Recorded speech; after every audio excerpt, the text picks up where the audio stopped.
I did a video on why good guys are boring. I think it's only fair I do a video on why girls love bad boys. It's the charm. Bad boys are very charming, extremely charming, and they know women inside and out. Like, it's always the bad guys that be knowing exactly how to talk to you and exactly how to move with you. And bad boys honestly give you a challenge. Like, as much as people want to say, oh, it's toxic and this and that, like, there's a certain level where, like, I feel like your partner should be able to challenge you. And I must admit, like, who doesn't love a good chase? Like, I think healthy chase is not so terrible. I don't think you should give everything all at once. That's what makes the relationship boring, when you dump everything all at the beginning. But I also have to admit, it's ego.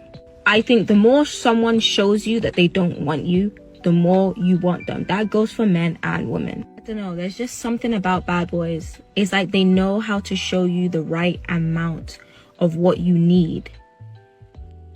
But they're just damn right players.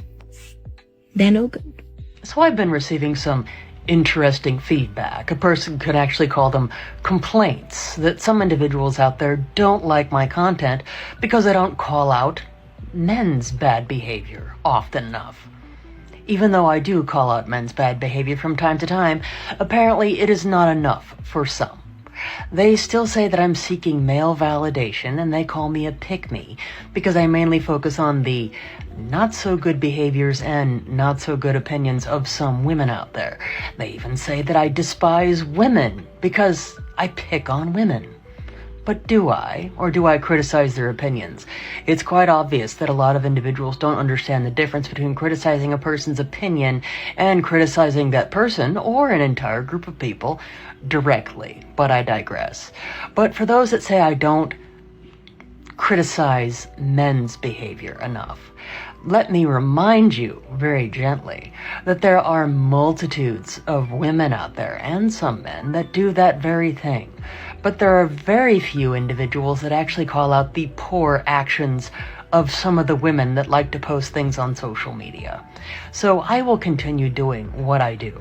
And if you don't like my content or don't think I call out men enough, well, then that's just unfortunate, because I'm not going to change the way that I do things simply to make some individuals happy. When a man wants to get married, he's only getting married truly for one reason. Because let me be honest with you women, the men can work and provide for themselves. He does not necessarily need you to cook, clean, and have sex, because he can get sex from multiple women. They're giving it out. A lot of them can cook and clean. Their mother taught them, or they can pay someone to get it. The culture is telling them, do not get married. So why would a man go past what the culture is telling him and choose to have a wife? Because with a wife, you can now have love, you can now have nurturing, you can have support, you can have affection. This is what he can't get from a roommate. So if that is not what you're leading with in your relationships with men, is love, support, nurturing, and respect, this is why your husband is now pulling away, because in the beginning you gave him those things. But as you got into the relationship, you got bitter, you got resentful, you start seeing his flaws, start counting that against him, you start measuring him against other men, and now you're pulling back on the love, the affection, and the nurturing.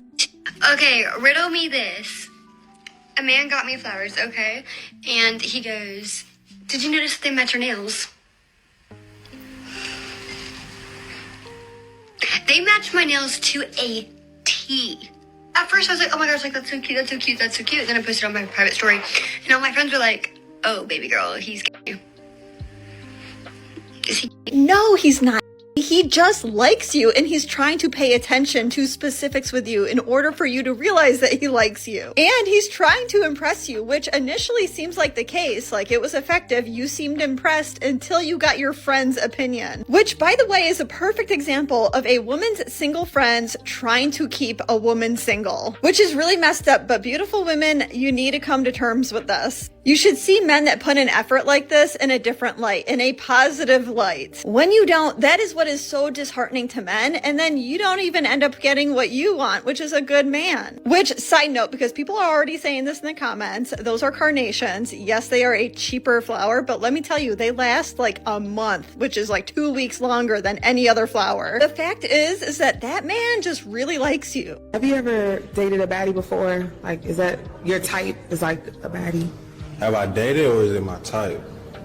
I just don't want to be your first baddie. So do you have experience? She's not a baddie. Why do women like you get your bills paid, and there's some women that work hard and can't find a man? Like she a baddie, she's a baddie.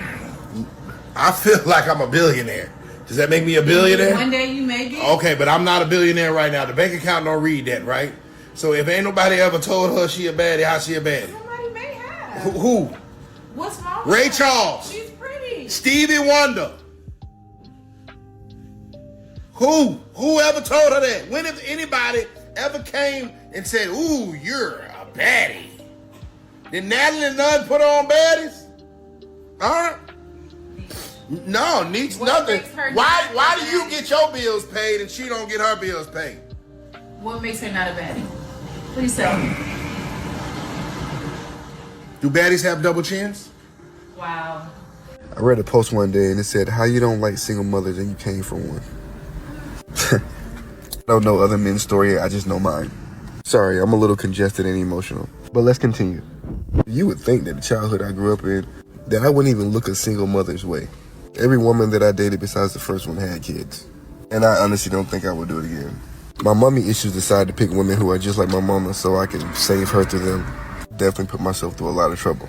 But as a child with a single mother, who chose to be a single mother, because most of y'all are not really single mothers, you just think that you know better than your baby daddy, so you cut him off. As far as I know it, my father has always been stable. He wasn't even on child support, and he's giving my mom $275 to $300 cash in my hands to hand to her. When anything broke, like the toilet, or the washing machine, or the AC, or the heater, my dad was always there to fix it, to pay for it, to make sure it was good, because I was there. He got married when I was 2 years old, and he's still with that woman to this day. Their house was so clean and structured that even though we came from the same race, or we are the same race, it was a culture shock. Everything that I went through in childhood, I didn't have to go through. And that's most kids that are attached to single mothers. Now, for the single mothers who really don't have a choice, your baby daddy really ain't. Not because you want to control something, but he's just really not there. He's not.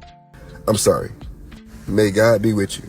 But for you mothers who have baby daddies who want to be there, but you think you know better, you're failing your kids. I don't care what you say it, how you feel, you're failing your kids. When I finally got connected with my dad, I loved going over his house. Mom got mad, she would take me away, and I wouldn't see him for 3 to 4, 5, 6 months, maybe a year. I felt that heartbreak. Every time my stepmom made me a good plate, I done take it home. I'm going to eat that when I get off to school tomorrow. I come home and it's in the trash. Everything in the house would be frozen. I would have to wait until she come home to thaw something out, since I wasn't allowed to use the stove, but only the microwave. I would tell her how much fun I had with my daddy, and she would be like, "Oh, it's just Disney World over there, huh?" She would make me clean my room before I went to go see my dad, let my sisters destroy it while I'm not there, and then when I get back, she'd be like, "Boy, clean up this room." One time she was like, "You want to go stay with your dad?" I said, "Yes." She was like, "Pack up your then." So I did. She came in and seen that room was packed. She said, "Oh, you for real?" Came back and would fire my ass until one of her little boyfriends came and was like, "Yo, just chill out. Just chill out. He didn't even do nothing wrong." And she was like, "That. I do everything for him." By choice, and you sucked at it. She wanted love so bad, so I seen a lot of men not even understanding that every man that she brought around me just made me trust her less and less and less. And she turned me into an adult very fast. Change your sister diaper. Watch your sister. Make sure your sister make it on time with you to school. You heard that? Did you recognize what I just said? We went from when she was little baby, changing her diaper, giving her milk, to all the way till she made it to elementary as well, and we going to elementary together, and now I'm still doing the job. I would tell her, "Mom, I don't like how you're whooping my sisters to force them to call the next man that you got daddy." People like, "Boy, shut up and go sit down before I whoop your ass." Sometimes she would be all nice and sweet and be like, "Come here, baby. Who you love the most, me or your daddy?" And I'm like, "I love both of y'all." And she used to be like, "He don't love you. Where he at? You ain't seen him in months, have you?" But she didn't acknowledge that I realized that it was because she said, "F you, you can't see your son." She'll be with my ass for some shit I did, and I'd be like, "Daddy! Daddy! Daddy!" And she'll whip me harder and tell me to shut up before she give me something to cry about. It's not a one-man job. I hear people say all of the time, like, "Why you give your dad grace but not me?" Because why the f did you do that? Do you know how that affected me as an adult? And not only that, sensitive. And modern women, I don't know why they do this. There's so many things that men can do that I can't do. If I wanted to go work a contractor job, I can't do it. Do y'all want to do that? No, you don't. You don't. You want to do other things, which is why you're sitting on a podcast. I can't walk around with my shirt off. Why would you want to do that? Why is that? Let's say your request is a valid request. What is that? What kind of enrichment or fulfillment is that going to bring to your life? Well, I can walk around with my shirt off. Who cares? Who cares? What importance is that going to be in your life? How is that going to stop you from getting a job or starting a business and elevating your life? Modern women worry about stupid stuff. They worry about dumb stuff that does not matter. Inequalities that don't even make any difference. Shut up. You think you're testing him, but let's call it what it really is. A lot of times it's control. And from his side, it doesn't feel like a test. It feels like a preview of the problems you come with. You push his boundaries just a little, just to see how much he tolerates. You get emotional at specific moments to see if you can shift his behavior. You go in and out, hot and cold, just to see how much power you have over his attention. And while you think what you're doing is just trying to figure him out, he is watching your patterns. Now, here is where it's going to flip. He is not thinking you're testing him. He's thinking, this is what my life is going to look like if I stay. And that's when his energy changes. He stops giving you the opportunity to run your tests. He becomes more distant and more measured because now he's calculating. And to a grown man, inconsistency is not mystery. It's instability. And when a man has reached a certain age, instability becomes expensive. Emotionally, physically, mentally, and over time, financially. So while you think you're testing him, he is running his numbers, trying to decide if you're even worth the investment. And most women do not even realize it, but they fail their own test long before the man ever says. You guys had a lot of thoughts on my video about why men are refusing to get married. One commenter said, making an investment with a 52% chance of failure that would continue to deplete your resources after said failure is a very bad investment. You don't have a 52% chance of failure. Depending on your level of education, your age when you get married, and some other factors, your chance for divorce goes down pretty dramatically. One person commented, the truth is that women's status, independence, and wages have increased dramatically, but divorce laws are still stuck in the 1950s. That's not untrue. When divorce laws, especially in Utah, were made, there were a lot of protections for women because gender roles in marriage were very different. We don't see that as much anymore. We do still see it. Utah has a higher percentage of stay-at-home moms, which is why Utah will probably always have alimony, but that's not untrue, and maybe we need to update some of the ways that we divide and talk about property. A lot of people said that it's a lot of risk for little benefit. I don't think a lot of people know the risks, like actually know what the risks are, but also I don't think you know necessarily the benefits. There are tax benefits to being married, insurance, there are legal protections for if you have kids. A commenter on here said that no marriage equals no kids equals no child support. You can still have child support if you have a child when you're not married. I did appreciate everyone's comments, and I really think that we should keep up this conversation around marriage. Prideful women will always reject submission. I got married when I was 20 years old, and the biggest mistake I made was not submitting to my husband. I didn't submit because I thought that I could do it better. And if you're a woman who is struggling to submit to her husband, you must humble yourself and understand that God did not design you for headship. 1 Corinthians 11 makes it very clear the hierarchy when it comes to authority. The problem is that many women think that submission means that they no longer have autonomy or that their input is not valuable. Submission is not about removing your autonomy, it's about interdependence. It's about learning to see how your authority complements your husband's. It doesn't usurp it. Your authority as a wife is 3 your God-given responsibility and your influence. And that comes in the form of prayer, wisdom, counsel, and discernment. What women often do if they see their husband struggling in leadership is they want to take over the role. But what you're really supposed to do is help strengthen his leadership. When you submit to your husband, you're also coming under the submission of the Lord. But when you fail to submit to your husband, you're also rejecting the order that God put in place. This is why it's important to make sure that if you struggle with the idea of submission, that you go before the Lord and humble your heart. Because sometimes it's not just about your husband being a bad leader. You just don't know how to use your authority yet to complement his leadership.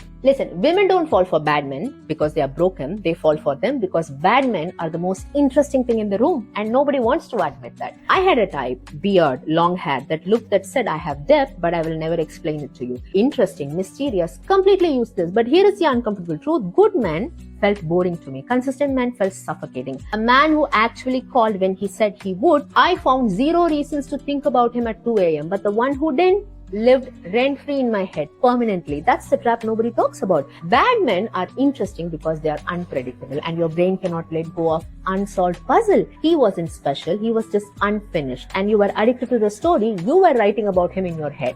The day I understood that, I stopped blaming him entirely, because the real question was never, why is he like this? It was, why do I find this so fascinating? Answer that and you will never fall for it again. That's the only way out. Not healing, not closure. Just radical honesty about what you actually find attractive and why. Women after 25 start wanting big ticket items that men can't afford and don't want to invest in. So this is why men say that women hit the wall after 25, because after 25, women start to want to settle down. They want to start to get a house in the suburbs. They want to start getting luxury vehicles. They want to start settling down, getting married, maybe starting to have kids at a certain point, or at least looking to it. And up until the age of 25, men can't really impress women with their finances if they're close to the same age. So if you're dating a 25-year-old and you're a 25-year-old, how's he supposed to impress you when you're ready to move to the suburbs, retire, and start having babies when he's barely entering into his career, making 4 or 5 figures? So they tend to want to date younger because they can afford younger.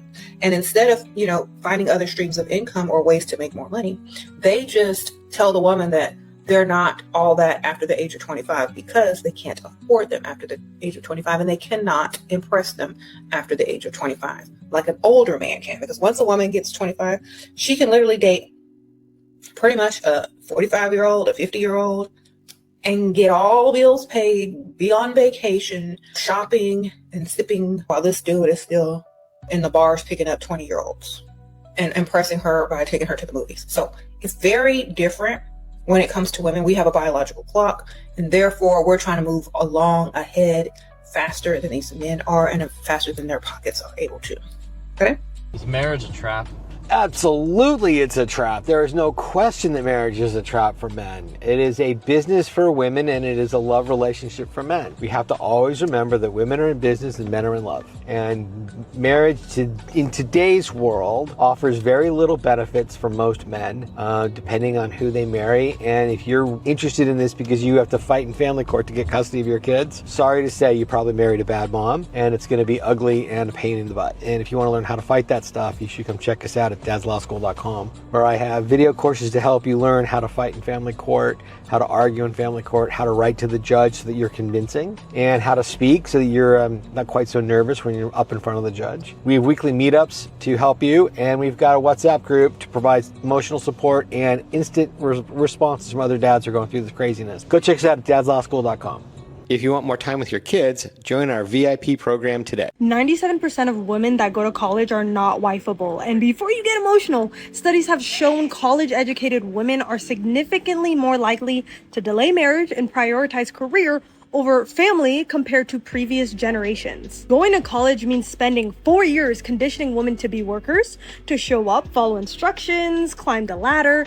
But by the time she graduates, she's perfectly trained to listen to her male boss more than her own man at home. Within those 4 years, women are placed into environments that normalize hookup culture, drinking, partying, hyper-independence, the whole I never need a man mindset, and also just the feminism that her college friends operate from. And because women are highly influenced by their environment, both emotionally and socially, most women unfortunately become products and conditioning of that culture without even realizing it. Not every woman, but 97% of women do, because a woman's natural instinct is to follow. And that natural follower instinct for women isn't a bad thing if they actually follow the right things. And let's be honest, it's hard to beat 4 years of indoctrination. That's why finding a feminine, family-oriented, disciplined woman today feels really rare. But don't worry, they're out there, but she just probably won't have a degree. And make sure to follow for more common sense content. Honey, you are freaking deluded. For so many years, the rhetoric was all these women are going to end up alone. There's never been so many women that are unmarried without children. And I think this takes back the narrative of like, look at these lives that women are building and look how much happier you can be single than with somebody that is dragging you down and draining your resources. This idea of unmarried, alone, single, childless women, full of their career, being happy. This is the story I always tell about that, 40-year-old woman who lives in a place like New York City and has the really nice apartment and has the really good job.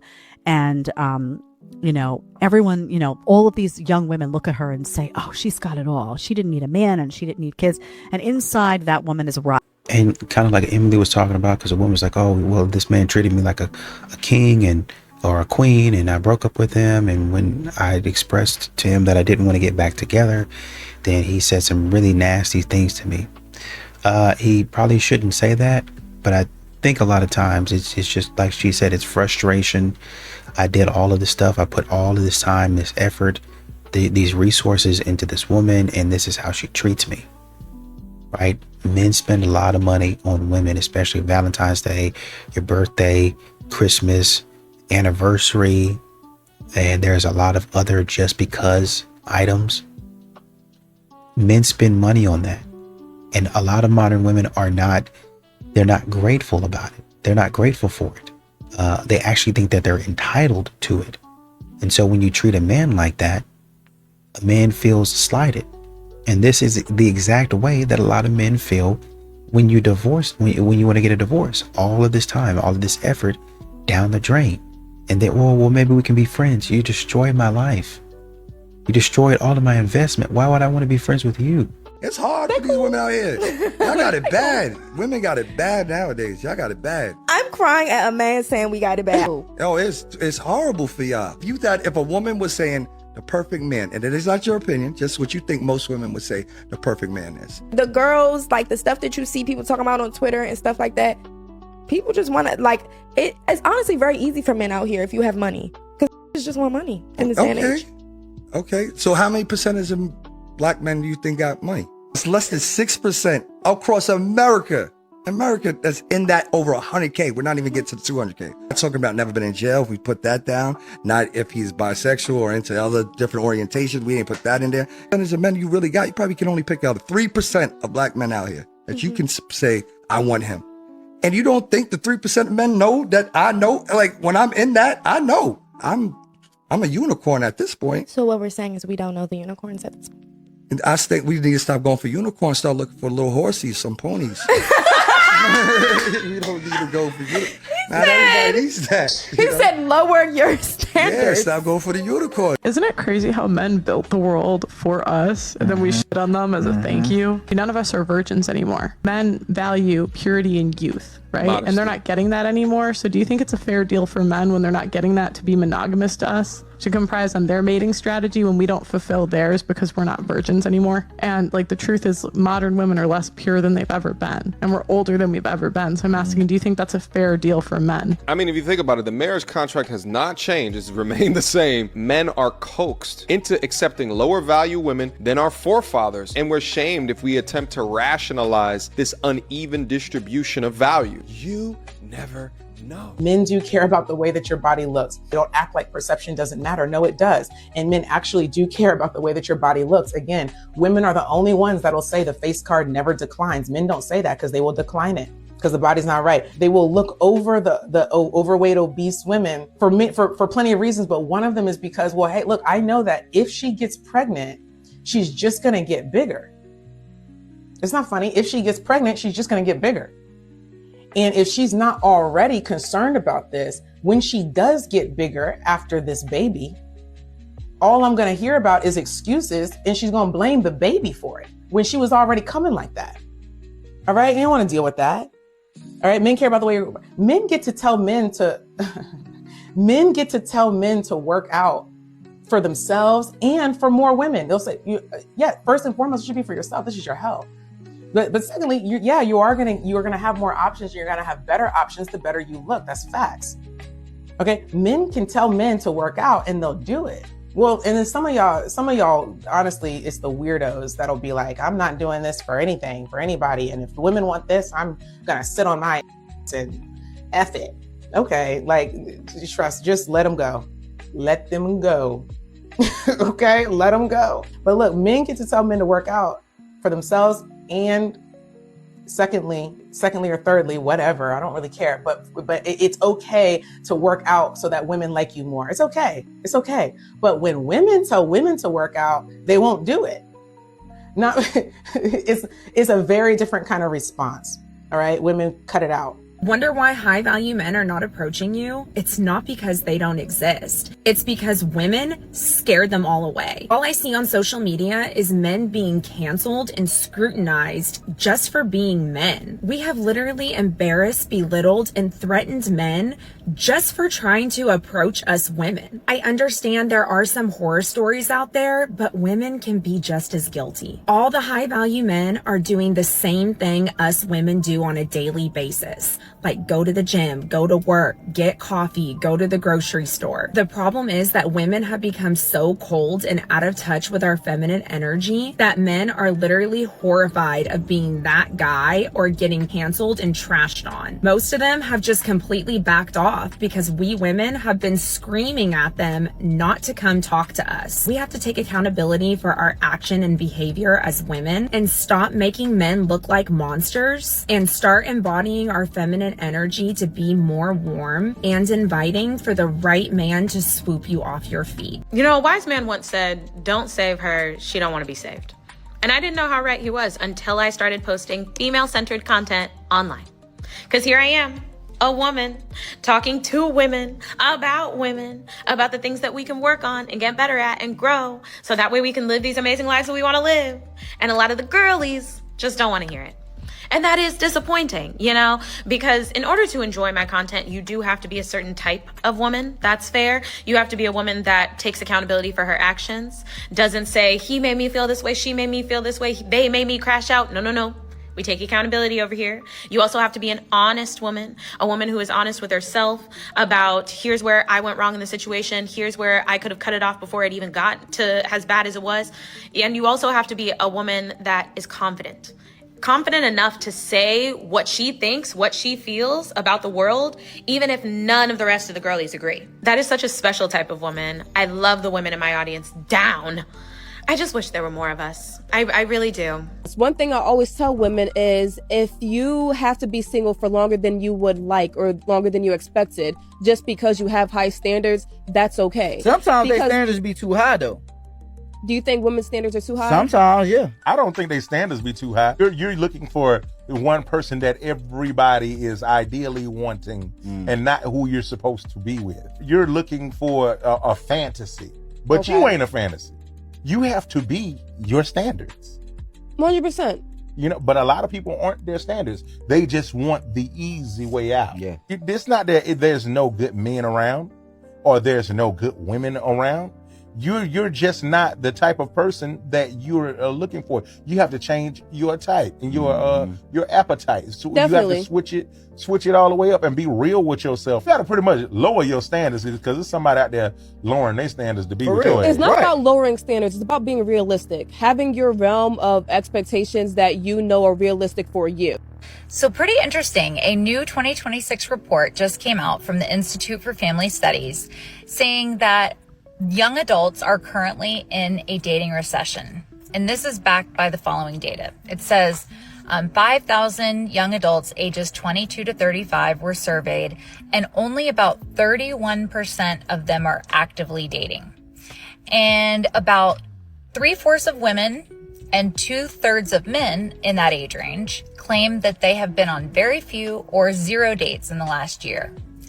But the research also shows it's not from lack of interest. It's actually 1 in 3 of those young adults, only 1 in 3 of those young adults feel confidence in their dating skills. So 2 out of 3 do not feel confident in their ability to date. So I'm wondering, do you think this is because of dating apps, social media? Do you think it's making us fear rejection even more? Because it's ironic that we have endless options in swiping, but yet fewer young people are dating. What are your thoughts? How can a woman create a space for a man to yearn for her? How can a woman create a space for a man to yearn for her? I feel like a woman has to be the exception.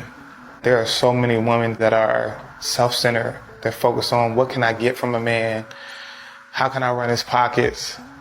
How can I become a wife that's put up, right? Instead of focusing on how can I benefit this man? How can I pour into this man? How can I give to this man? How can I make his life easier? You know what I'm saying? How can I take some weight off his shoulders? How can I provide him with rest? How can I be his peace? How can I help him fulfill his dreams? How can I please him? How can I love him? How can I strengthen him? And I feel like that type of woman, a man won't forget, because there's so many takers around. When you get with a giver, when 2 givers get together and lock in, it's over. I give to you. I'm trying to compete to outgive you. I'm trying to compete to outlove you. When a man finds a woman that's in his corner like that, he has no choice but to yearn for her. Because she's not just drawing from his energy, she's actually giving him some. He's going to desire to be in her presence, right? Because she's his peace. A woman that's a man's peace, he yearns for her. A woman that is focused on what she can give to him versus what she can take from him, he yearns for her. It's deeper than a man can get anywhere. But a woman being a man's peace, that's rare. You see a clip where, honestly, the woman, they're stupid, man. Modern women don't really understand how ignorant they actually are. They think they're smart. Man is sitting up there talking to you about, well, I have a business. Oh, well, you should be able to explain it properly, this, and this. I can explain it properly. It's just that a lot of times modern women think they're so educated and they think they know so much that they start arguing with the man.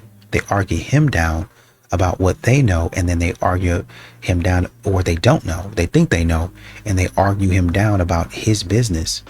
Well, you should be able to explain it like I want you to explain it. And the man is saying, listen, basically, in so many ways, trying to be nice to you, you don't know what the heck you're talking about. Period. You don't know what the heck you're talking about.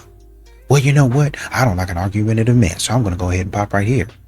That means to me, I don't want to be quiet. I'm the final authority. And I don't want no man arguing back and forth with me and giving me lip. Isn't that what y'all said a man can't handle from y'all? Oh, he can't handle me going back and forth with him. Interesting. Women are always told to choose better men, like it's their problem, the men are bad. How about taking that dreaded first step towards some personal accountability and realize that a lot of women, in fact, do need to choose better? Because a lot of times, some women tend to choose the same types of men that have the same bad characteristics over and over again and decide that it's all men that share those characteristics. The men are never told to be better men. Has someone not been paying attention? Because there are multitudes of individuals out there telling men every single day that they need to be better. But I guess someone must have missed that. It's much easier for a man to choose to be better than a woman to choose better, because a lot of these men are wolves in sheep's clothing. Really? Exactly how difficult is it for some women out there to actually understand the characteristics that make a good man as opposed to just an attractive man? Because a lot of women will simply date on what they find attractive versus what should be considered for a relationship. And that's the main problem there. I have a TikTok going a little viral right now because it ended up triggering a whole group of women. Essentially what I said is that there are women that will leave their marriage simply because she isn't happy. Yet men will tolerate years of disrespect in order to maintain the commitment that he made to that marriage. For those of you that get it, you either one, have experienced this yourself, or you've witnessed very closely somebody that has gone through it. Two, you understand that this is not always the case across the board, but you understand that it does happen, so it can be validating to those that have experienced it. Number three, somewhere in the last 5 videos that you just swiped up on, you saw a video that a man was being blamed for whatever it was in the relationship, that it was his fault. At least one of them is giving a woman's perspective on relationships or dating. And lastly, 4, how many videos do you see out there where a woman is getting a divorce or she's thinking about getting a divorce simply because she's not happy? It's happening, ladies. It's happening. Many years from now, there is going to be a quiet crisis, loneliness in women especially. Not because women failed, not because they weren't capable or intelligent, but because they were handed a script or a blueprint that left out the consequences. Be self-sufficient, put your career first, you don't need a man. So they followed it. They pushed love down the line. They delayed the family. They treated commitment like something that could always wait until it didn't. Fast forward a few years later. You're older, no partner, no children, no legacy, just some noise to fill that silence. Meanwhile, your grandmothers had way fewer choices, but way stronger direction. They built families, they built the roots, they built something bigger than themselves. And this generation swapped it all for convenience. Legacy for pleasure, meaning for freedom without structure. And here's the part that nobody likes to talk about.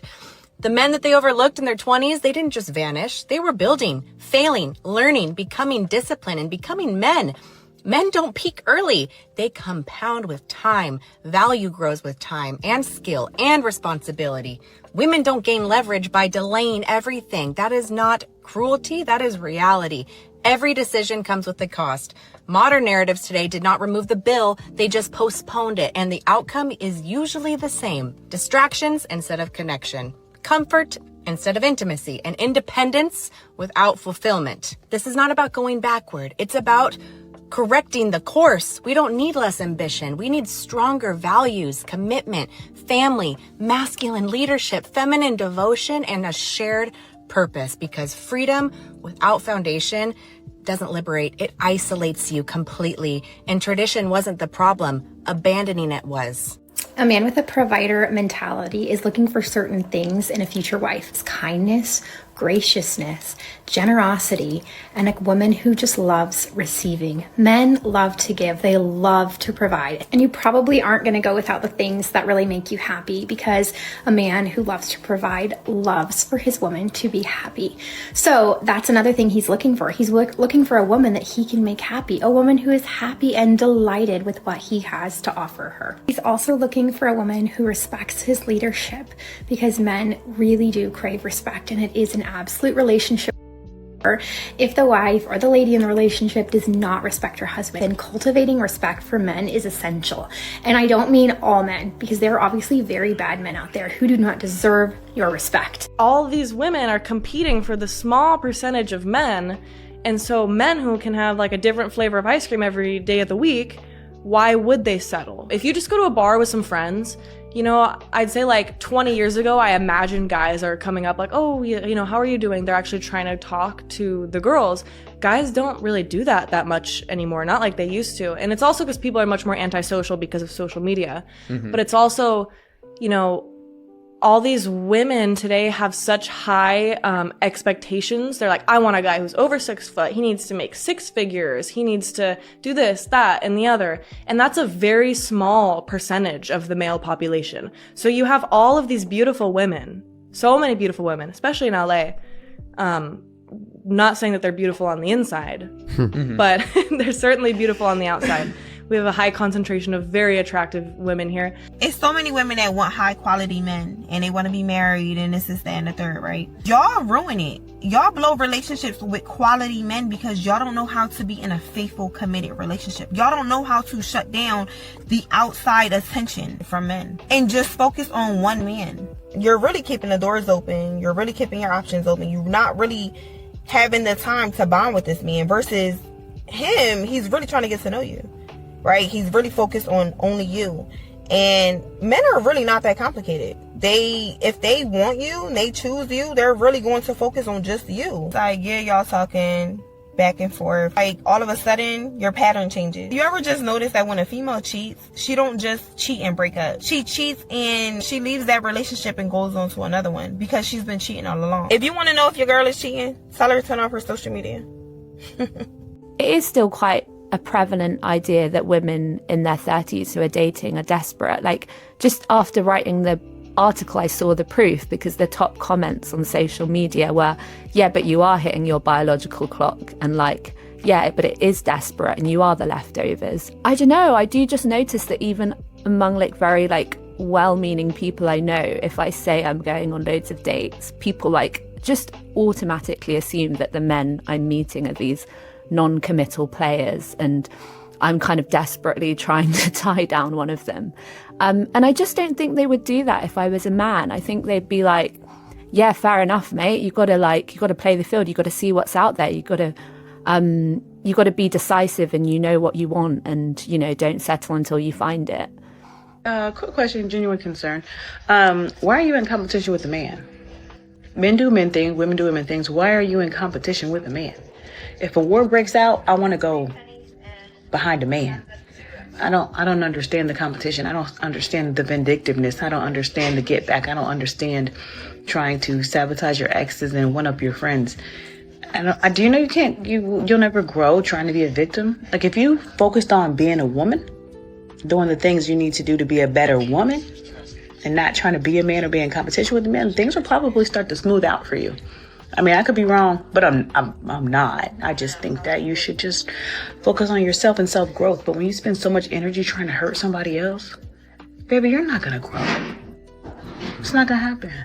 You gotta grow up. This is how to flirt with a girl if you see her out in public and you want to go talk to her. To start off, here's what you don't do. You don't go up to her and say, hey, I thought you were really pretty, like I just wanted to come and talk to you. Because then she's just gonna be like, thanks, that's so sweet.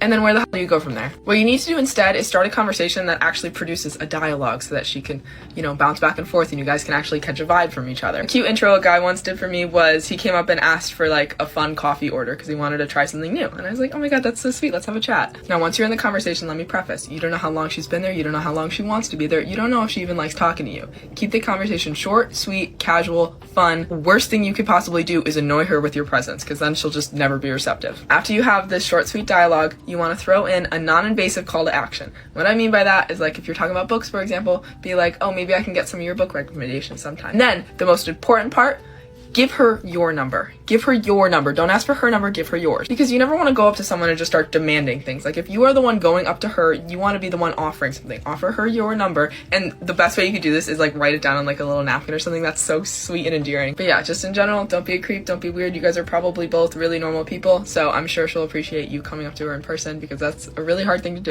You know, and I think there was a clip where a woman was talking about, she was addressing the hyper independent women. She was talking to her husband, I guess, or before, and he said, you know, you're not really letting me take the lead. Right. And they said some other stuff, basically. But, you know, you're doing all of this stuff. You're doing all this stuff. You want me to take the lead, but you're not allowing me to do that. Modern women, that's part of managing your emotions. We talk about cooking and cleaning and nurturing and all that stuff. A wife has to be a manager as well. You're a manager in your own right. When a man is making a decision, you might feel a certain way about it. That's why, as a manager, well, this is my job in the household. He's telling me his vision. I got to know how that vision applies to what I'm doing over here. Okay? So that's where the questions come from. And then because I'm a part of this house as a whole, I need to know and ask questions. Okay, have you thought about this part? Because, you know, we're sitting in the living room, but we need to know about the dining room. We need to know about the kitchen. We need to know, have we thought about the kids' room? Have we thought about our room? You know, and I'm just using that as an example. There's multiple different facets. He might say, yeah, I thought about all of that, and here's my plan for this, and this. However, I didn't think about the backyard. It just slipped my mind, or I didn't think that would be a factor. But now that if he's a good guy, he's a good man, now that you brought that up to me, let's make a plan about that. Let me go back and rewind. And you're not questioning, you're not challenging. you're helping him to plan and plot a course of action. Does that make sense? A lot of modern women don't do that. A lot of modern women are saying, look at you, you ain't able to do this, this, this. And so because you ain't able to do this, this, and this, now I'm going to go ahead and take over. And they get upset, they get tired, they get angry, they get cranky, but it's because they decided to step in instead of working with the man to get to where they're trying to go.